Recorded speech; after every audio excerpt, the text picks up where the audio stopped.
Welcome to the Commercial Financing Experts Academy. My name is Suo Trun, and today's show is Financing Genius. I want to welcome Rahim Lakhani from Lakhani Group to the show. How are you doing, Rahim? Good.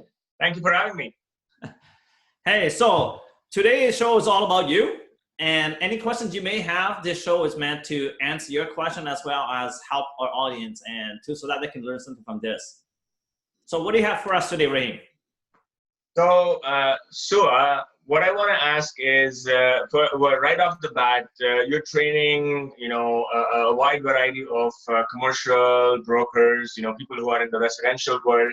But one of the first questions, that I want to ask, and this is to help those brokers who are just starting out in the commercial world, what kind of files do you suggest that they start with so they're not overwhelmed? Because commercial is a big monster, and you can kill it slowly. So what kind of files would you recommend they start with?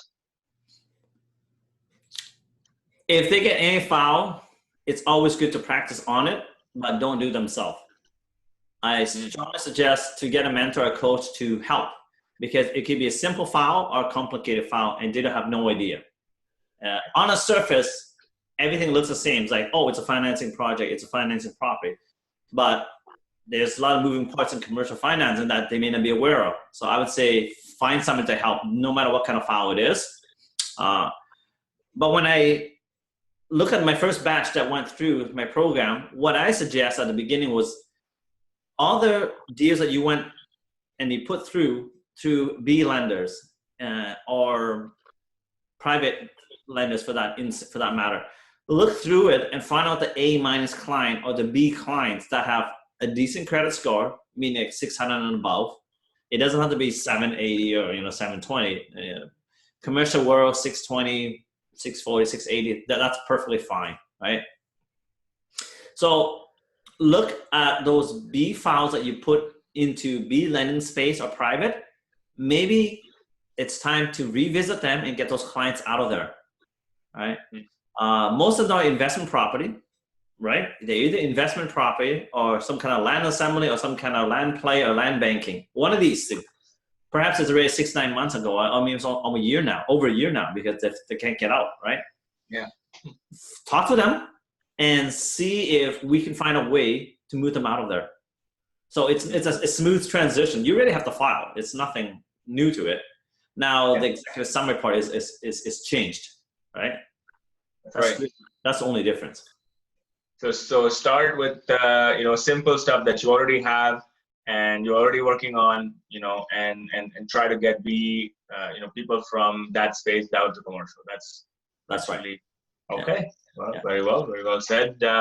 Now, a lot of the clients that I'm dealing with, so let's say similar scenario, a lot of the clients that I'm dealing with, business clients, and they're running sole proprietorship businesses. They actually don't know that they're running a business because they don't have financials in place. Now, what would you suggest to those clients, and how would you pitch it to a lender when they ask for a financial statement? These guys have no idea how that works. Well, you're asking a lot of questions there, not just one particular. But mind you, it all points to one part of your team. Now, over the years, I've allowed certain people to come into my team, such as accountants, lawyers, maybe even notaries for that matter, and appraisers and environmental people. They're all different groups, separate groups, but they are part of your team that you need to make this deal fun, right? Mm-hmm. So the primary one is the accountant. And most business owners either have H&R Block or a bookkeeper, right? Or people that does the financials, they're not allowed to do this, but they do it anyway, right? So it's great. CRA doesn't care as long as you pay taxes. They don't give a damn. But when it comes to financing at the bank looks at it. That's not a CPA. Who's this, right? So accounting, because the word accounting is not a register or a trademark name. The word accounting is generally a general term that anybody can do. With a bookkeeping, with a tax course, they can call themselves accounting. It's accounting services. Interesting. Yeah. So because they're not certified professional accountants, we can't use the financial reports that they do to get financing. So the first thing that you need to do is for an expectation, and by adding value, say these people are not on the lender's approved list or on Lakhani Group's approved list. Right. We cannot get finance for you unless you get one of our suggested accountants that we have and get it done. Right. And it doesn't have to be just one. We can give choices, between 2 and 3. That's correct. Yeah. I don't ever give one because I'm all, you know what I stand with, one, right? One is not an option. Yeah, that's right. Okay, no, that really helps. And so what you're saying again is, introduce them to, a few accountants and help them kind of bridge that gap. Get the financial statements made for years past, and also maybe even help them, coach them to actually get their corporate taxes filed and prepare them to grow rather than just to get stuck in that, sole proprietorship. That's right, because I believe we had this discussion about the accountants that file for tax purposes and accountants that file for financing purposes. Yeah. Right?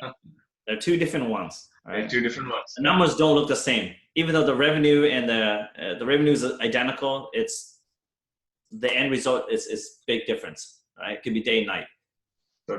And that's really good. Is that now it adds you to, on a higher level that your accountant looks at you as a center of influence, my referral source.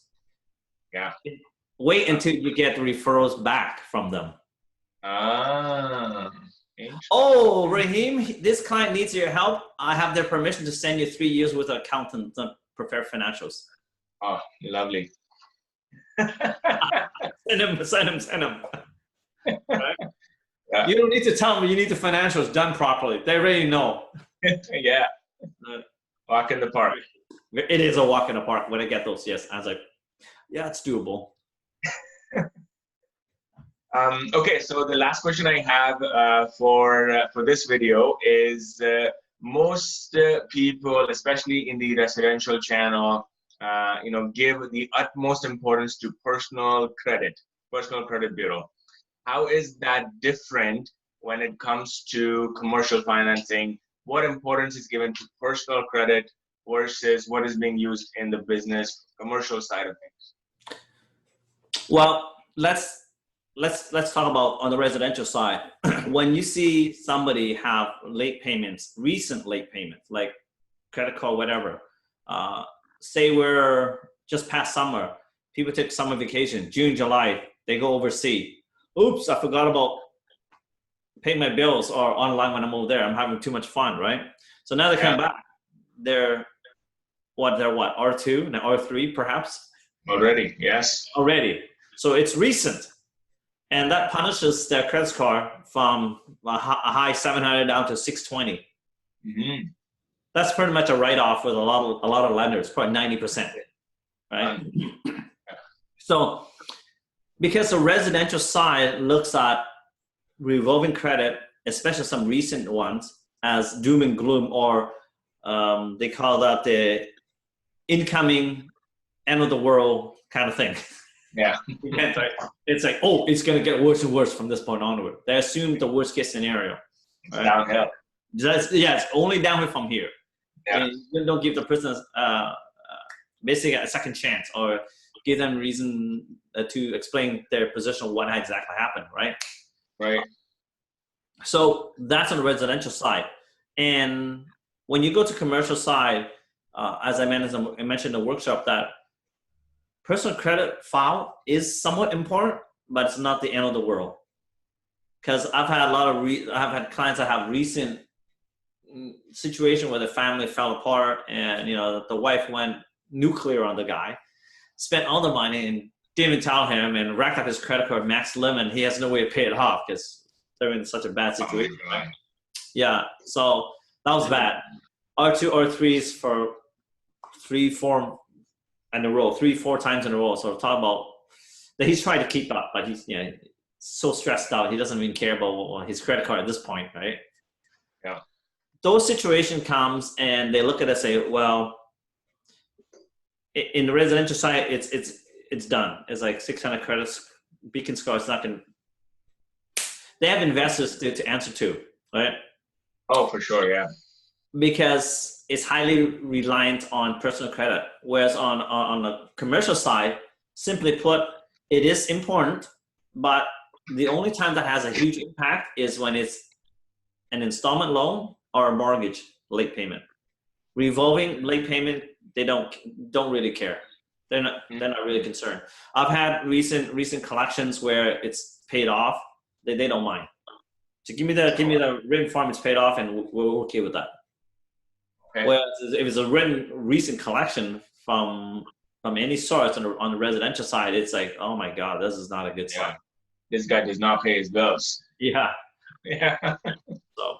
So on the commercial side, to answer your question, is not so stringent.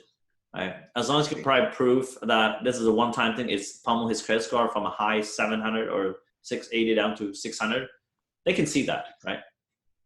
Gotcha. Okay, so just to repeat back, personal credit is looked at.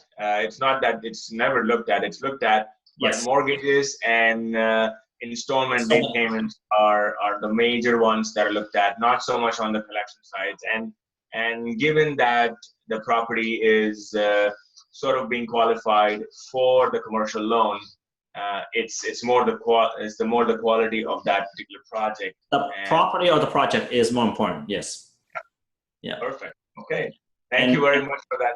And one more tip. If they do have a corporation, an active corporation that's taking care of this project, yes, that corporation better have a good credit history with their creditors. Right. So the corporation credit. Yeah. So the corporation has poor credit history with the creditors. Do not use an active operating corporation at that time. Use a holding company. How do you pull a corporation credit bureau? They have in the US, it's called Dun & Bradstreet. In Canada, there's a Checkfax. They have some. TransUnion and Equifax also have a commercial side as well. It costs more money. You can pull it, yeah. Okay. And so do you generally need to attach a credit bureau to your initial commercial credit application?